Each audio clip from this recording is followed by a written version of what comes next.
What's going on, YouTube? Or Storm here. Today we're going to be profiling my Raid Raptor list post Wing Raiders. This is not the post Shiv list, which is meaning we are not going to have Skip 4s, Ultimate Falcon, our Zapdos, if you will, and our 7th Sins. These cards are not going to be on this deck profile, just simply because we're not getting them. 77th might come out in Premium Gold 3. Coming up next month, and these cards aren't coming out until May, which is unfortunate. But as far as some other cards I've seen people play in Raid Raptors in the past, Harpy's Harpist is a good card in this deck, but it also absorbs your heavily precious normal summon, and it is a bit of a slow card. Now, it's great because it searches Vanishing Lanius, Mimicry, Necrovulture, pretty much the entire deck. Like, a lot of the key cards are 1500. Are level 4 Wing Beasts with 1500 or less attack. Like, barring these two cards, everything else qualifies except for Lastrix, of course. So, I don't think Harpist is necessary. Same thing with Crush Card. I looked at some of the OCG lists and they are running Crush Card, but they also don't have Cosmos. You have to remember, post errata, Crush Card does destroy the monsters, which means you'll get might hit all the Cosmo players' monsters, but at the same time, they're gonna dump 3 ships and just trigger all their effects and just float for days.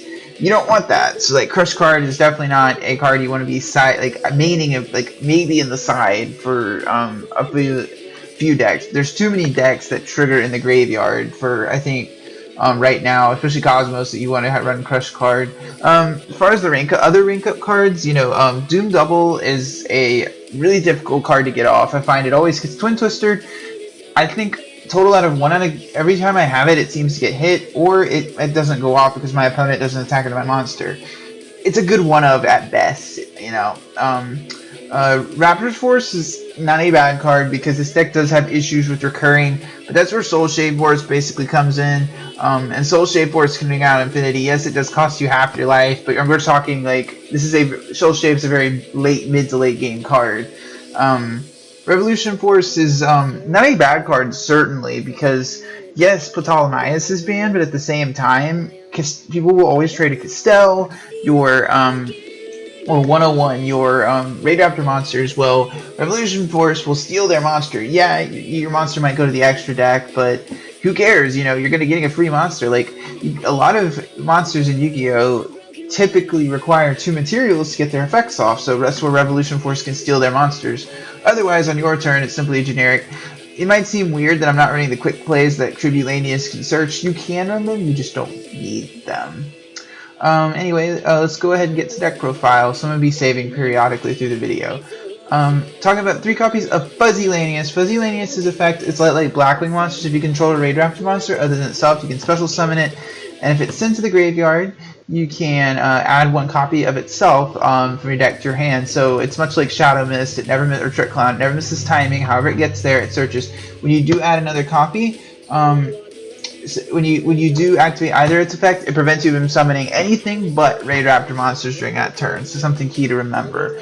2 Lastrix. You might think it's weird that I'm still running Lastrix, even though we don't have Skip Force and Ultimate Falcon, but Strix is still a very, very good card. Even with just Astral Force and Raid, being able to, if you have any of your, it can unclog hands where you open multiple rank ups if you draw it, and it's searchable via Nest, so it works. 3 Mimicry Lanius. I find this card is like inherently good at the strategy. Basically, if it's sent to the graveyard, you can banish it to add a Raid Raptor card from your deck to your hand. So you can add Call, you can add Nest. The basic combos: you summon Tribute Lanius, activate its effect, send Mimicry, and then banish Mimicry to search Nest. These 2 cards kind of work in tandem. It can also modify all the Raid Raptor levels you control, so there's a cool combo you can do. You can go, if your opponent has like a field full of annoying monsters, you can go normal summon this, vanishing, special this, and then activate Call, and then buff them all up to 6, and overlay them all for Revolution Falcon. It won't be able to blow up a monster, but it'll still, be able to clear your opponent's field, which is always good. 2 copies of Necrovulture. This card basically is a recycling engine for your rank up cards. Once per turn, you contribute 1 Raid Raptor monster, including itself, to add 1 rank up back to your hand, but you can only exceed summon by a rank up card. So you can't tribute this off and then make an XYZ. You can only summon by rank ups, but it's still a really key card to the deck strategy. 2 copies of Sharplanius. When we get a few of the newer support cards, this card will probably be cut from the deck. But Sharplanius, if you don't know what this card does, it can target a face-up attack position monster and slap it in defense mode. And during your main phase 2, if it does happen to attack, if it attacks that turn, you can special summon a Raid Raptor from your graveyard. It's really good because the deck has a lot of small attack monsters, so being able to put that Ignister or that other monster that's really hard to get over in defense mode, just beating over, it's pretty solid effect to be able. Huge Singing Lanius. I didn't think this card was that good when I first read it, and then I saw a lot of the combos this card opens up. So if you call it face up Exceed monster, you can special summon this from your hand once per turn. Basically allows you to spam more Force Tricks, which is what the deck does. It's Force Tricks.deck. That's why people have been waiting for the card for so long. 3 copies of Tribute Lanius. This card is normal special summon during your main phase. You can send 1 Raid Raptor card from your deck to your graveyard. So you can send Readiness, you can send Mimicry, typically is what you're going to be sending. You can send Fuzzy to search another copy of itself. Pretty key card. And during a main phase 2, if it destroyed opponent's monster by battle, it does not have to send it to the grave. You can add 1 Rank Up Magic Quick Play spell card. It says quick play, which means you cannot search these guys. It's an unfortunate side effect, but the card does search quick plays. So if you do happen to run these cards, it works. 3 copies of Vanishing Lanius. Vanishing Lanius is probably the first Raid Raptor monster we saw Shun use in the anime, or Shay, or whatever. If you're watching the TCG, the dub. Basically, once per turn, your main phase, this card is normal special summon. You can special summon another Raid Raptor monster from your hands. Basically, this card is kind of like the key strategy. You normal this, special you can special any of them. And remember, it's not once per turn, so you can basically you can special normal this, special this, special this, just like Shoot or Shay did in the anime. And for these spells, 2 copies of Mystical Space Typhoon. I don't think that this deck is one of those decks that can afford to run Twin Twister, because outside of Fuzzy, there's not a lot of cards that you want, and Mimicry. Those cards don't do a lot. Mimicry does nothing for you if it's on your grave during your opponent's turn. So outside of Fuzzy, you don't have cards that pay for themselves. So I feel like MST and you're already running Icarus anyways. So 2 copies of Call. This card's basically really good. You can target 1 Raid Raptor monster and then special summon another monster with the same name from your deck. You can only activate 1 per turn. You cannot special summon anything in turn. Blah blah blah. You can only make Raid Raptors.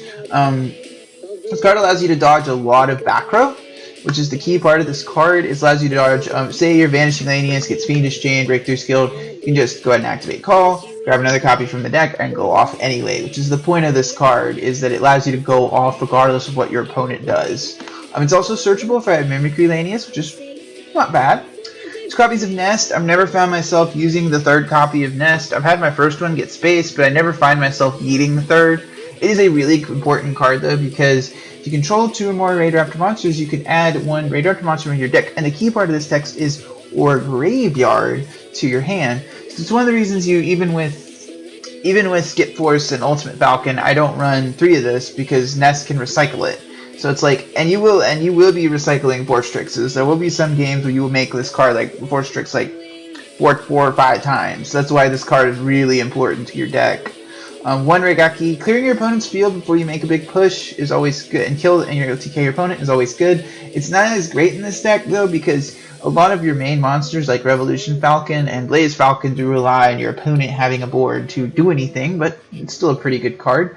And then 2 Rank Up Magic Astral Forces. If you don't know what this card does, it's basically just like Skip Force, except the monster has to be the same type and attribute, but 2 ranks higher. So basically, you can go Force Trick into Revolution Falcon into Satellite Cannon Falcon. I believe Yuma used this card in Zexal to summon Utopia Beyond, and it also has the graveyard effect that you can add it back to your hand instead of conducting your normal draw, but you can't special summon this turn except for the effect of this card. And that way, Skip Force is probably the better card, but for now, use Astral Force because we have it, and it's a decent replacement. 2 copies of Raid Force. This is basically just your generic rank up card, except the key thing is you can banish this card and a Raid Raptor card from your hand and re-add a rank up card from your graveyard. So the cool thing about this card is, say you've already used your Astral Force and this is just hovering there in the grave. You can banish this to add Astral Force back and rank it up again. Basically go from Force Tricks to with with basically like 3 cards, you're going Force Tricks into Revolution Falcon, then into Satellite Cannon Falcon with only 3 cards, which is really good. I like it too. That was a good number. 2 Shoal Save Force. This is kind of a little hypocritical for me to say that this card is. I would not run a Hero Lives and run this card. Hero Lives is one of those cards. If I did run it, I'd run it at 2. In the case of Soul Shave Force, you can run 3. But the difference is Soul Shave Force, typically you can't use Soul Shave Force first turn. Most of the time it's not going to be set up to where you can use it first turn. It's a clear mid to late game card, being able to come back, say you're at 6k life paying 3k to get an Infinity out, or get a Satellite Cannon Falcon. That was never a bad thing, It's a little bit different than a Hero Lives in my opinion, although similar concept. I don't want to run max out on it, but you of course can if you feel it's necessary. 2 copies of Icarus Attack. Icarus Attack is really good. Being able to tribute. It's a Wing Beast deck. Typically I max out on it. There's just not enough room in this build. So yeah. 2 Readiness. Readiness is basically like the Wabaku of the deck. You activate it. Your opponent cannot activate. You destroy your monsters by battle. And then if you have Raid Raptor monster graveyard, you can banish it. You don't take damage. Really good card. I still like it personally, but you don't need it. But I kind of like it in a deck that's as fragile as Raid Raptors. I kind of like having a little bit of insurance. Then 3 copies of Raptors, because being able to negate a spell or trap for basically free while you have a Raid Raptor monster is pretty good. Now for the extra deck, One Castell, it's a Wing Beast, so you can tribute it off via Icarus Attack, and being able to spin a card is pretty good. 2 Infinities for our Soul Shave Force. I might bump it down to 1. A lot of the builds I've seen, they don't really make this card more than once with Soul Shave Force, so you can always run 1, but I kind of like having the second one just in case. 1 Zerofine, because Zerofine is a really good card, especially as long as Pendulums are relevant. Zerofine is an amazingly good card. Being able to negate all their Pendulum effects, all their face-up annoying shiz, and negating like a insane amount of attack is just ridiculous. And the fact that it's still your next standby phase means they have to kind of play very carefully on their following turn. Zerofine is just an amazingly good card. 1 copy of 101, you could always make this a second Zerofine if you don't think 101 is relevant, but I still like kind of having the option to make it. 2 copies of Blaze Falcon. The making the second one has come up on quite a bit of occasions, whether it's using it with Last Tricks or I have made the second one though on a pretty decent basis. 3 copies of Force Tricks. This is the deck. This card is one we've been all Raid Raptor players out there have been waiting for, and you're finally getting it. And it's as good as it's as good important as they said it was. Basically, being able to search your entire deck basically, and then being able to gain attack the more you have on the field is just really, really good. 2 Revolution Falcon. I think you can kind of get away with only 1, but I like having the second one because similar to Blaze Falcon, I want to have the option to still make it if I use it with Last Tricks, so that's why I like it. 1 Rise Falcon. This card is really important for the mirror matches, at least as long providing they don't have what's the card's name? They don't have Revolution Falcon out.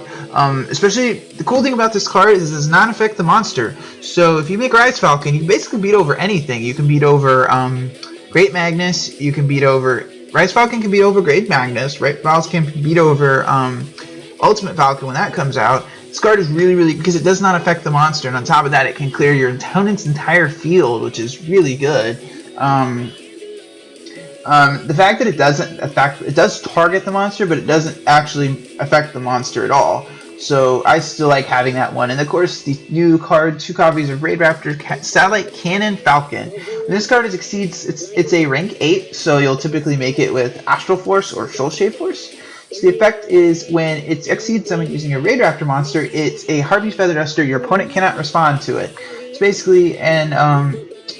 It's basically allows you to sweep your opponent's back row and just get rid of it. And then the second effect is during either player's turn, you can detach an Exceed material from this card, then target 1 face-up monster opponent controls, lose 800 attack and defense for each Raid Raptor monster in your graveyard. Because it modifies damage, you can activate it during damage step, including, as I've mentioned in previous videos, after Honest, which is really, really good. Being able to force your opponent to waste an Honest is really good. So anyway, guys, as always, I'd like to thank you guys for watching this video today. I really appreciate when you guys watch my videos. Tune in on Tuesdays, Thursdays, and Fridays for more Yu-Gi-Oh content. And if you like what you saw from this video, please subscribe. So Orstorm, signing out.